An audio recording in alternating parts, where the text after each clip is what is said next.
Khartoum, la capitale soudanaise, les rues restent encore largement désertes. L'armée nationale a repris le contrôle de la ville en mars dernier, mais celle-ci porte encore toutes les marques de la guerre et des pillages.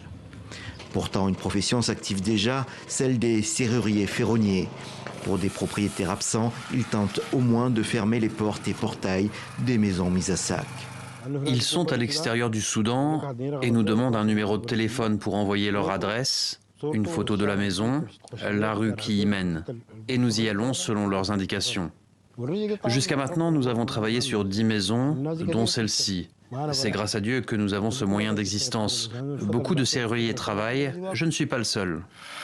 Ce travail est une chance, ici où l'activité économique est arrêtée depuis 2 ans. Accessoirement, les conducteurs de tuk-tuk, les petits véhicules taxis en profitent aussi. Car dans une ville sans eau et sans électricité, il faut se déplacer avec un générateur. Dieu merci, j'ai rencontré Ibrahim Al-Ralil et maintenant nous travaillons ensemble. Il m'a appelé pour me dire qu'il avait une mission dans le quartier de Riyad, une maison à sécuriser pour ses propriétaires.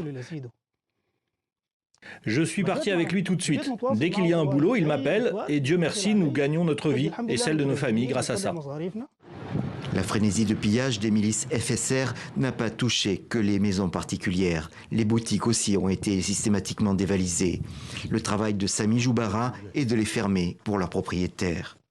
Honnêtement, nous soudons très bien. Mais c'est incroyable comment ces gens sont rentrés dans les boutiques. Ils ont même défoncé des portes avec des Land Cruiser ou des camions. Ils ont tout emporté, même des serrures en zinc. Dans la capitale soudanaise, le retour à la normalité reste très fragile. La ville est toujours sous la menace de missiles envoyés par les FSR. On estime que 3,5 millions de personnes ont fui depuis le début des hostilités.